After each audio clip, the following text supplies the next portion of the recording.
Hey there, and welcome to You Talk. We connect with amazing people from across Canada and ask them about their stories, passions, and experiences. I'm your host, Ryan Funk. A nationally recognized project is working at putting art supplies into the hands of students in remote communities. We've talked with Colleen Gray from Art for Aid before, but since then a lot has happened at the project. So let's sit down with Colleen again to find out everything that's happened. So I'm here again with Colleen Gray from Art for Aid, a super amazing organization. How are you doing today, Colleen? I'm good. Thanks, Ryan. How are you? I'm doing great. Super in a new apartment. Things are exciting. I finally have good working internet. So yeah, I'm excited and excited to continue talking with amazing people like yourself and the great work Art for Aid does. So how about we just start with on November 5th, there was an art supply collection. How did that go? Not too bad. People are still getting used to the fact that I'm not working out of my home anymore. So I still get people coming to my door with art supplies, but I'm trying to encourage everyone to go to the shipping location in Carleton Place now. So it's getting there slowly but surely, but we did get a pretty significant amount of art supplies brought in. So just about everything, we're about 3/4 of the way through the sorting. Mm-hmm. Everything has been growing really fast with Art for Aid since COVID, and which is really, I almost feel guilty about that because so many people have been, losing businesses and really in financial trouble, and we're exploding. So I think, so many people are looking for a way to help, and they're looking at Art for Aid to be able to be that vehicle to help. So it's really wonderful, but there's one of me. And so it's been pretty demanding. Mm-hmm. Moving everything out of my basement and over to the shipping location was bittersweet because, I've had it under my wing, literally, for the past 9 years, so now it's somewhere else, which is, I miss being able to just come down here and do that work. Now I have to get in the car and drive. But on the other hand, it doesn't take me 2 hours to get a can of soup anymore. So that's kind of nice. Mm-hmm. So just to kind of cover our bases again, What exactly is Art for Aid and why are we collecting these art supplies? Well, Art for Aid is a nationally recognized project that collects and ships new and gently used art supplies to remote Indigenous schools across the country. We work with installing skills labs as well. That's sort of a new venture. We are a project under I Love First Peoples, which is a Canadian registered charity who does the same kind of work we're doing. And so a few years ago, I Love First Peoples came to us and said, look, you're not a registered charity, so you can't accept monetary donations, which was really a drag for us. But, we were getting around it. We get people to go and get gift cards or do something else. But then they said, if you want to come under our umbrella and work with us and be one of our projects, then you have a vehicle to be able to take charitable donations. And their values and mandate are completely aligned with ours. So we're doing the same work. And really, we've been able to really expand our reach and our scope working with I Love First Peoples. And they're just wonderful. So it's been a really, really great collaboration so far. So yeah, that's kind of what we do in a nutshell. And we've been doing that for 9 years. I'm a volunteer. I don't take a salary. I guess that's about it.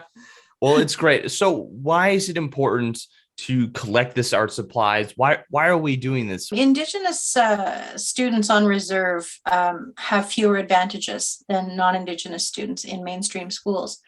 So back in 2013, when I stumbled on this giant gap in the education system in remote communities, as an artist, I kind of felt like I should do more. And as an Indigenous artist, I felt like I owed it to myself to stand up and do something more. And so the more I investigated, the more I discovered that there are really significant lacks in education in remote First Nations communities. And Inuit communities, Métis communities, they're all lacking. So why is it important? It's important because it's not fair. Students in remote communities should not have to do with less They have really high staff turnovers in remote communities. So teachers are unfortunately, constantly shifting and changing. So these kids are putting up with a lot of changes. There's a lot of poverty, but there's a lot of victories too. We tend to focus on the negative, but I try to focus on the positive aspects of what these kids are doing with their education, and it's just phenomenal. These kids are so great, and they deserve to have the same quality education that all other students are entitled to in this country. And so the collecting of art supplies serves several purposes. It allows people a vehicle to help. Everybody's got some art supplies in their house, whether they're using them or not. There's always an abundance of art supplies. We live a privileged life. And so having that and not being able to do anything with it, you don't want to throw it away, and it's still good. So Art for Aid becomes the vehicle for that. And students get to take advantage of that because there are many schools that can't afford to bring in the kind of quality art supplies that people will donate. They can't afford the volume of art supplies that people are donating. And so by being able to take those art supplies and ship them out to schools, it allows people to help. It allows students to have access to quality art supplies. It allows the school to expand on their art budget, on their program budget. And then the kids get to do art, which is phenomenal for mental health. It is healing. It breaks isolation. It invites creative and critical thinking. So, art is really, really important. With all my heart, I believe that art can heal the world. And so if it can be used in remote communities by students, rock on. That's what I'm here for. Yeah. And without the arts, life could be incredibly dull. Like we wouldn't have movies, museums, art pieces. Like these are integral. And it's just a part of the human experience. We've been creating art of what we've seen in the world for tens of thousands of years.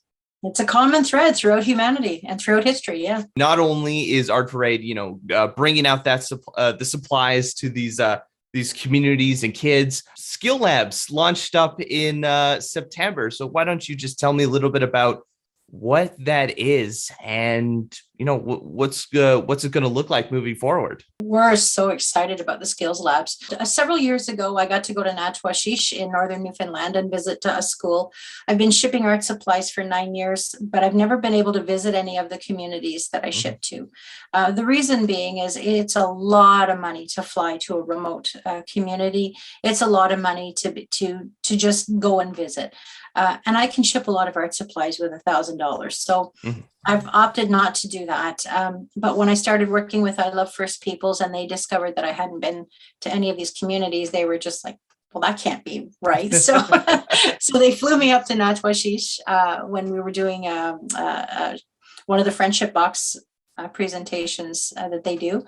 And I got to teach in the classroom, and I got to visit with the schools and talk to the teachers. And that was really enlightening. And so in the course of talking with the teachers and the principal, I said, what can I do to help you? And I think so often when it comes to circumstances in remote communities, people assume to know what's needed or what's wanted. And I don't like to do that. I would rather ask, what do you need? And so in the course of that ask, the principal and the teacher said, what, we'd love to have a sewing program. Well, that was all I needed, because I'm a person who can get things, and I'm a bridge builder. So when I came back here, I put the word out to my network and said, this is what I need for a sewing skills lab. And, within a few short weeks, I had a basement full of sewing supplies and sewing machines, and then the cost of shipping, of course, is astronomical. So we had Rotary clubs who came in to help us look after the shipping aspect. And it was absolutely astounding how it all came together so fast. CBC did a wonderful little blurb on the sewing program in Natwashi. So that was really nice to get that. And then the following year, we thought, this was just so successful. Like, we have to keep building on this. And so, Jose, I started looking for sewing machines to see what would be appropriate. We wanted to work with elementary students. We wanted to see what's out there. So research is a huge and onerous part of what I do. And I have become a very good researcher. In the course of trying to find sewing machines, I came across Genome Canada, which is a wonderful organization. I found one of their sewing machines and I copied it and I sent it to Jose and said, what do you think about this for the students? You know, we were going to fundraise the money for the machines, and people were really excited about being able to purchase these machines for the schools. So Genome, when they looked at the sewing machine that we had selected, had informed us that as cute as it would not stand up to the rigors of an elementary school education, and it would probably break in a year. So we were a little bit disappointed, but Genome really liked our project and they really liked our vision. And so they stepped in and they donated 60 brand new sewing machines to the project. Each one of these machines retails at $950. Like, staggering. That's a chunk of change. That's a chunk of change. So we were just gobsmacked. I mean, you know, how do you reply to that kind of generosity other than, you know, we're building a shrine to you tomorrow? We were pretty excited. And so then the next leg became, how do you find the schools? Because you have to have the infrastructure to be able to house a program that size. A lot of schools are run out of portables. Some of them are very small. There's not a lot of room. So if you're going to put 10 or 15 machines in a school and the program supplies, there has to be a place to store it. There has to be, you know, so there's a lot of logistics there. So after researching, Jose has traveled across Canada and I think has visited something like 90 of these communities. So she really has a handle on where to go. So anyway, she discovered a couple of schools that were interested in the program and had the infrastructure in place. And so we started making arrangements to put everything in place, and it was seamless. It just, everything came together and gelled in a way that was just mind-blowing. The Baffinland Iron Mines is a resource company up there who, with some of these communities that we were going into, they're in those communities, and a big part of their mandate is to better the community, to bring something to the community. So they partnered with us and helped us with shipping, and are continuing to help us with shipping. The Rotary Club chipped in and helped us.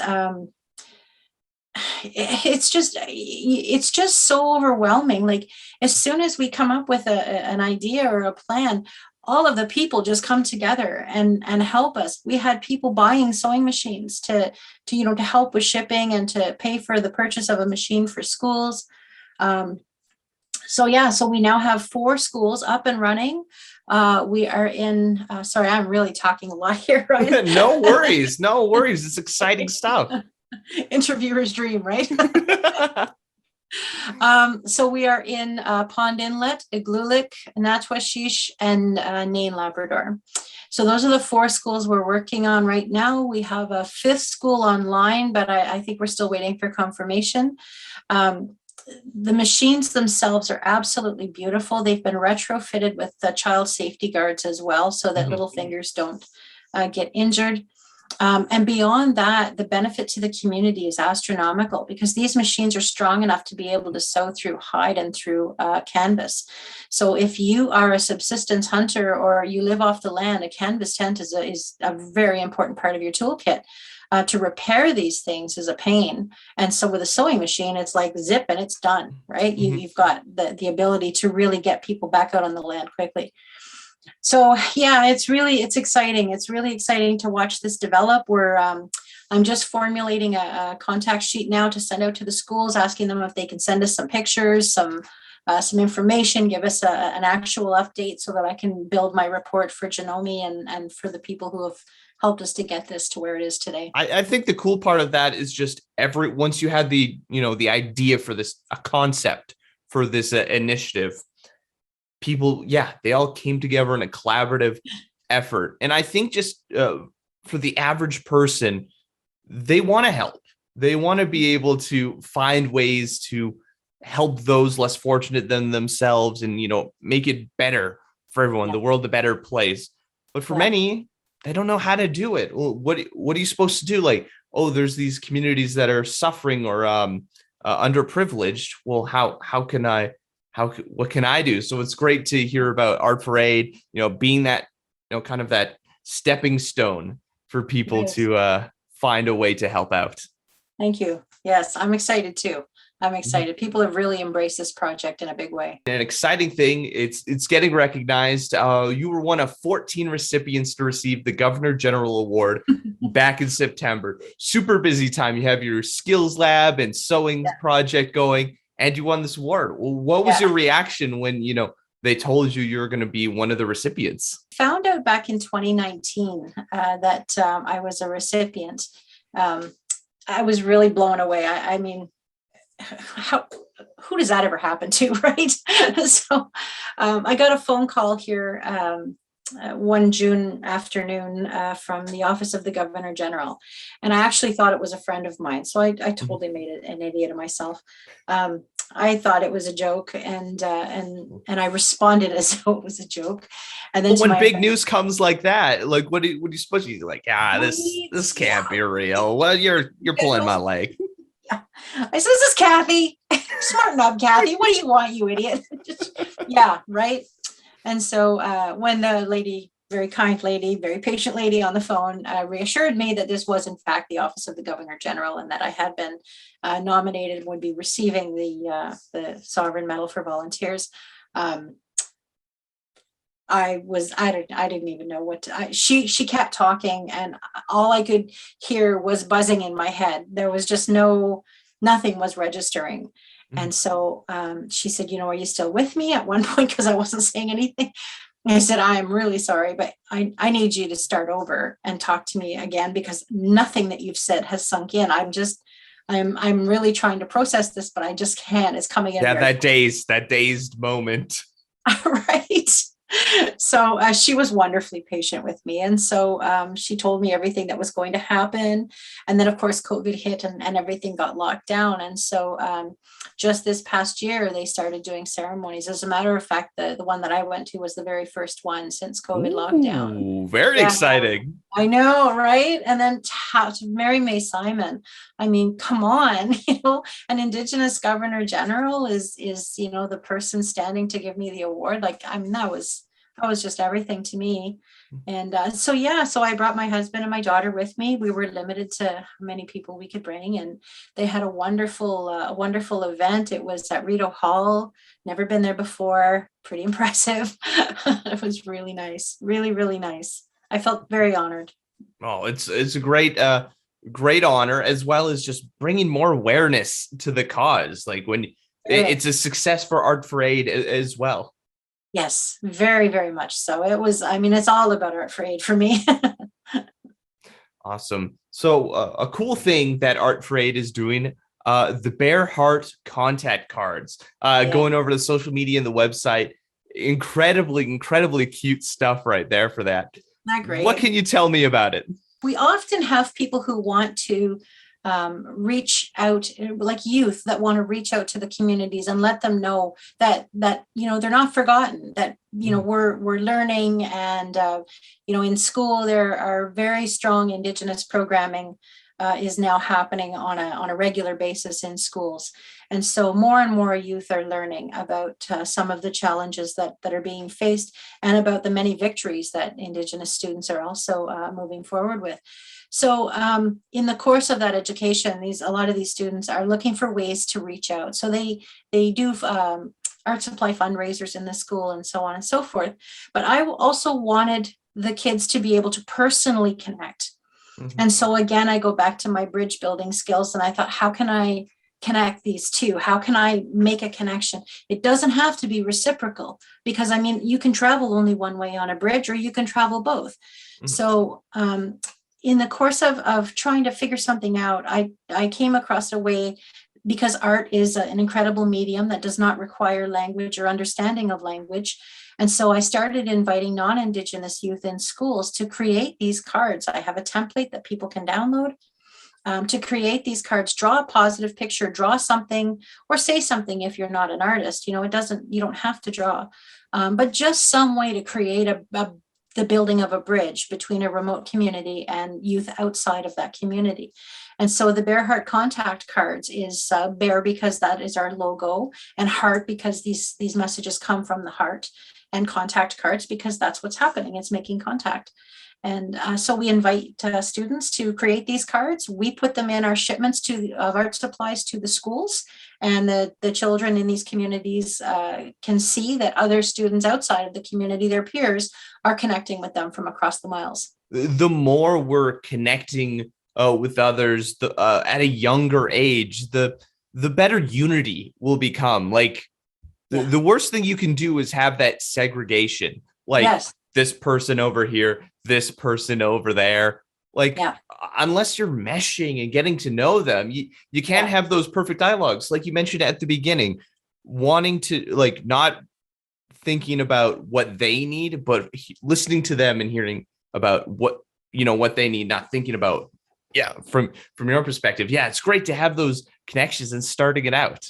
Yeah, it's really great. And it gives young people, they feel like they're contributing. They feel like they're doing something, to help or to support, or to, at the very least, to let a student know that they're thought of. To be thought of is a wonderful thing. It's the opposite of that is to be forgotten, to be apathetically ignored. And so, for students, young people, their same age, to reach out across the miles, I think it's wonderful. I mean, I don't often get feedback from these communities, but I don't have to. I know that they're appreciated. I know the art supplies are appreciated. I know the contact cards are appreciated.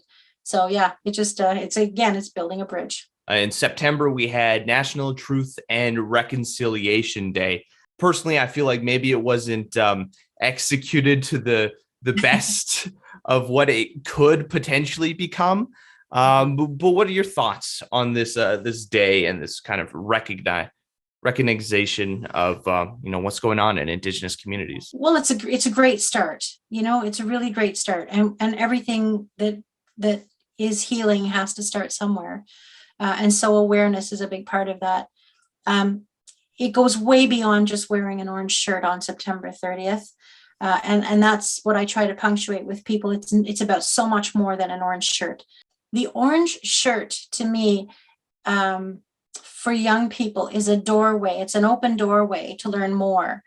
And so all of a sudden, mommy and daddy are buying orange shirts and everybody's wearing an orange shirt. And why? How come we're wearing this orange shirt? What's Phyllis's story? So the schools have no choice but to step forward with Phyllis's story, because these kids are going, what are we wearing an orange shirt for? So there is now connection to a traumatic past in our country from young people. And that's important, because if they grow up with that knowledge, they can grow up knowing how to make change. They can grow up knowing that this was wrong, but we can't do this again. We have to move forward in a positive way. Education, knowledge is all power. It's all key to change. I think there has to be truth before there can be reconciliation. I really believe that. I don't think there's enough truth. I think it's been, wonderfully skimmed over by orange shirts. So I hope to see more of that coming forward. I hope as they more and more deep scans are done of the earth, and more children are brought home. This is the beginning of a long, long line of pain that's going to be ripped open. And like any festering wound, it has to be opened up for the festering to be let out. And so this is, people are going to have to just be gentle, be gentle with Indigenous people, and be understanding and learn, be good allies if they're not Indigenous, and be good allies if they are Indigenous. There's a lot of lateral violence in the Indigenous communities as well. So I think as human beings, we have to be kind and understanding and learn about each other's past and about each other's history if we're ever going to move forward in healing. I think it's a great start. I love that so many young people were engaged in this. That to me is everything. That's the big step forward for me, was that young people are learning about truth and reconciliation and what it actually means, not just what the title is. Yeah, I know driving around the city that day, and the week leading up to it, seeing the orange handprints. I know there was the atrocity that took place earlier in the summer. We know when we found the children's bodies, and people have been recognized and kind of keeping that in the view for conversations. But yeah, seeing the kids get engaged, start having conversations, it's been great to see, because I know when I was growing up in school, we never had these conversations. It was just something that was just like, they're Indigenous peoples, they're out on their reserves, kind of just they're out of sight, out of mind.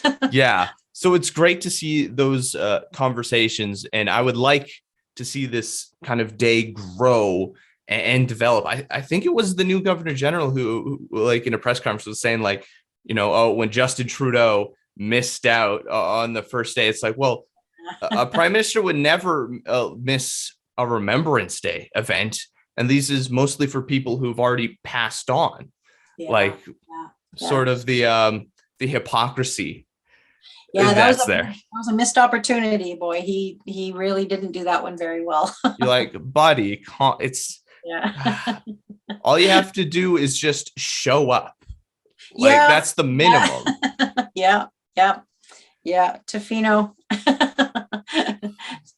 Yeah. And it's just a thing that needs to develop, like a federal holiday, federal workers getting the day off. Like for the normal workers, that's fine. Having a day off is great. Go find out. But, for our policymakers, come on, let's get to work. Make it a day where it's like we're specifically focusing on Indigenous issues this day.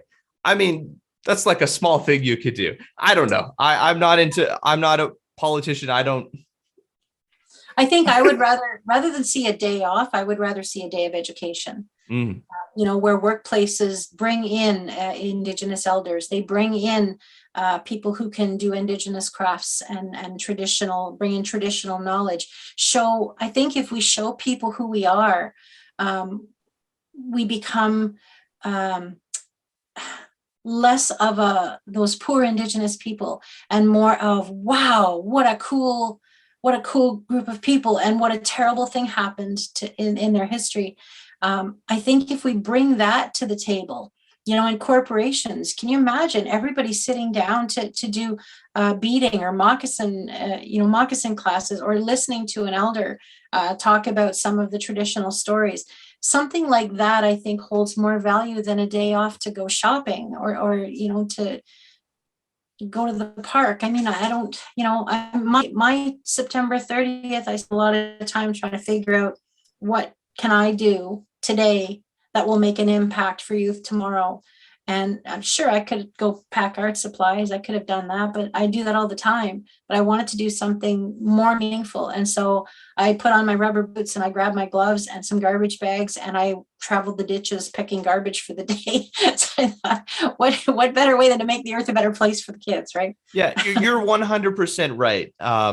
Not just having that day off, but being actively involved in learning and activities. Yeah, that's definitely the way to go for days and kind of awareness like that. And in terms of like, bringing in elders and Indigenous knowledge keepers, you're right. There's this fount of knowledge that is not being utilized in our Canadian and just North American society. When colonizers came, they threw out the Indigenous perspective and like, nope, the West is the correct way to do things. And I've had this conversation with my friend a couple of times. He's a scientist. And I was like, well, I mean, Western science has, done a lot for the world. But, what if we kind of utilize that with Indigenous knowledge keepers and, the knowledge that they've hold? I mean, they've been preserving the environment for tens of thousands of years.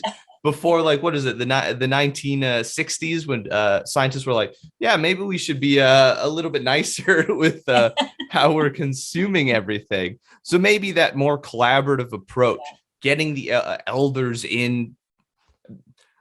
I don't know if this would work at all, but my thought is, getting elders into our schools to teach everyone about that perspective. You have the normal education system, and this is built into it. And then maybe involvement in the land. You're going out to learn, preserve, protect, and we can develop this sense of ownership for the Mhm. environment. I don't know if that would work or not, but just in my head, I think that would be fun. Whether it's Indigenous youth or non-Indigenous youth, if you connect a child to the land and you teach them how to love the land, they're going to care for this planet in a better way. We can't leave here. It's not like we can take off and go. No matter how much Elon Musk keeps telling us. We just can't. It's just, this is the way it is. And, we're destroying the planet. We're killing the water. If we don't stop pulling bricks out of the wall, there's not going to be a wall left. There's so many things going on. The space junk alone is out of control. Not only are we destroying this planet, we're destroying the space around our planet. Like, oh my God, where does it stop? And now we're going to start sending out, more junk to other planets. So I don't know. It begins right in the front yard. When I do speaking engagements with kids, one of the things that I tell them is that every time you stop, you walk by a piece of garbage and you look at it, and if you walk by it, no harm, no foul. It's not going to cost you anything to stop and pick it up. It's not going to cost you anything to walk by it. But I can promise, when you stop and pick that piece of garbage up, or the earth you're standing on knows what you've done. Everything has energy. Everything. Energy cannot die. It's impossible. It is scientifically proven. Energy cannot die. So if you put a piece of good energy into something that you're doing for the planet will know it and feel it. So I try to impart this on young people. And I mean, I think some get it and I think a lot don't, but I think they'll remember. If they feel something, they'll remember. People will always remember how you made them feel. So, I think if we focus more on the education of caring for the planet, put gardens in schools. Part of the education process is teaching young people how to turn soil, how to compost. This is not rocket science, but this is the stuff that grows new life on this planet. Community farms, community food, yes.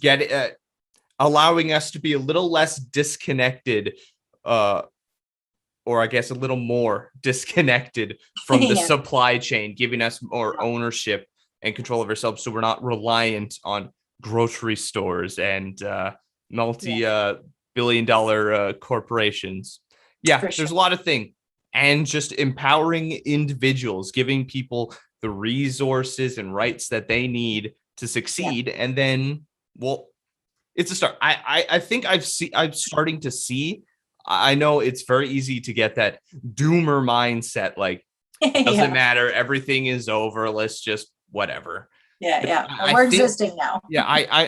There are seeds out there, and I think if we continue to have these conversations, continue to empower and educate our youth that, hey, even if things get rough over the next kind of 50 or so years, maybe in the decades afterwards, we'll start to see improvements.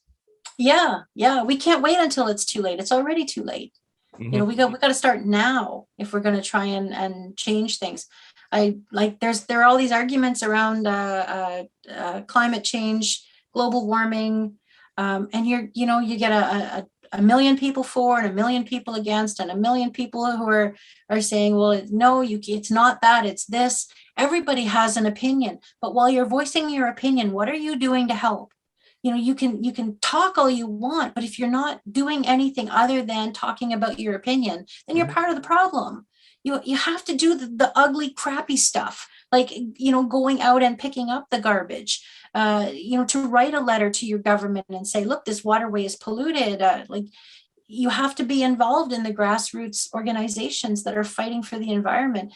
Whether you believe in the science or not, pollution is real. We have to deal with that.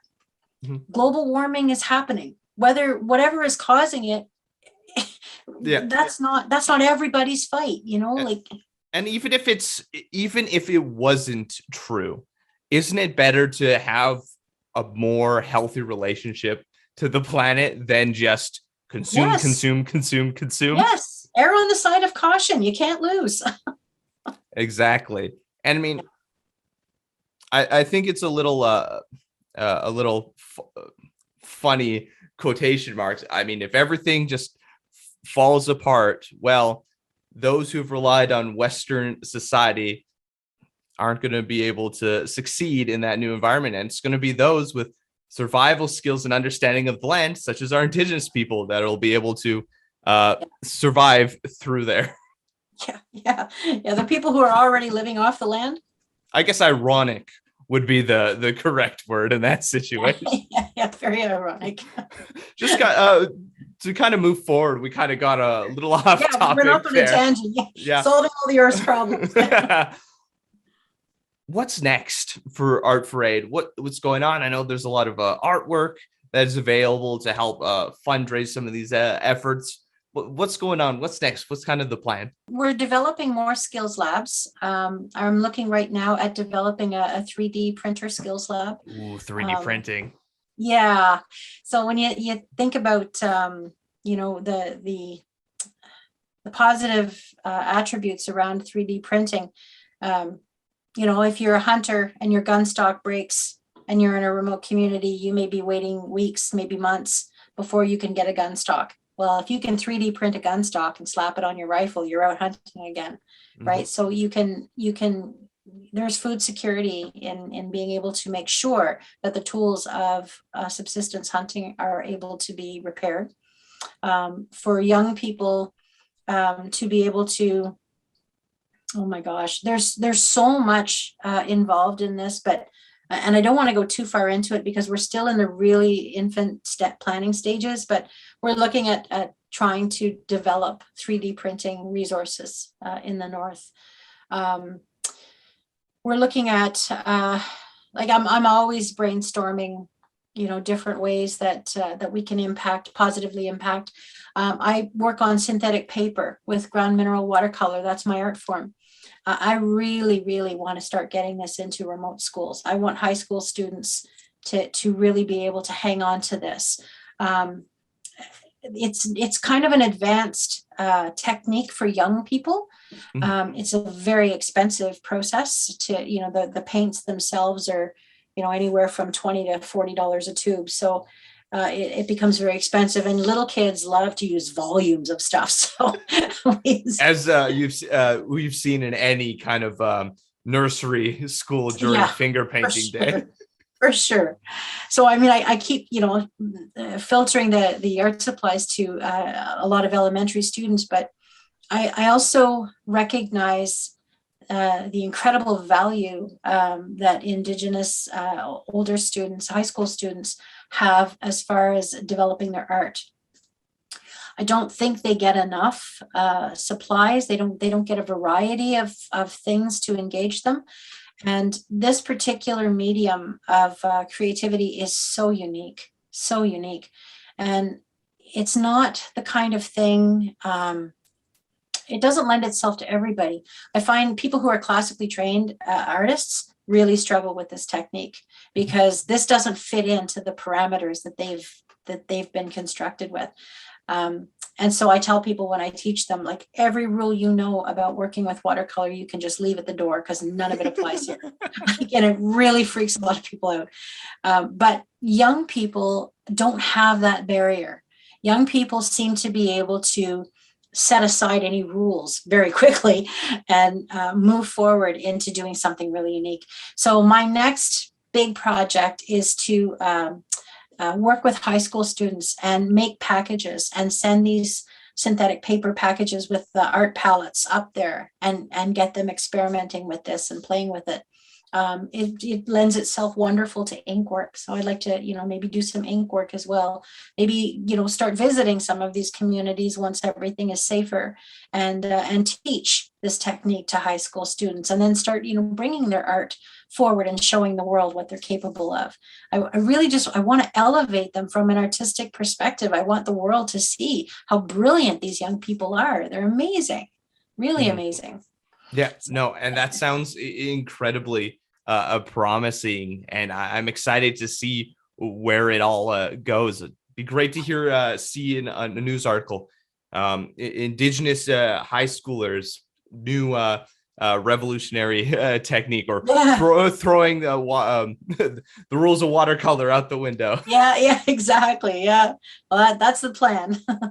Well, it was great talking to you and hearing about all the amazing things that Art for Aid is doing. And I'm excited to see what's next and what's coming down the pipeline. Where can people go to find out more information about this project? Well, we keep the website up to date pretty well. So that's www.artforaid.ca. You can check our blog. We usually keep any projects that are running, anything new. We try to update the blog. We have our Shopify store that is our fundraising store, and that's the artforaidshop.ca. So if people are looking for really cool Christmas gifts, that is the place to go. And 100% of the proceeds from the store all go towards Art for Aid. I don't take a salary off of this. I'm a volunteer.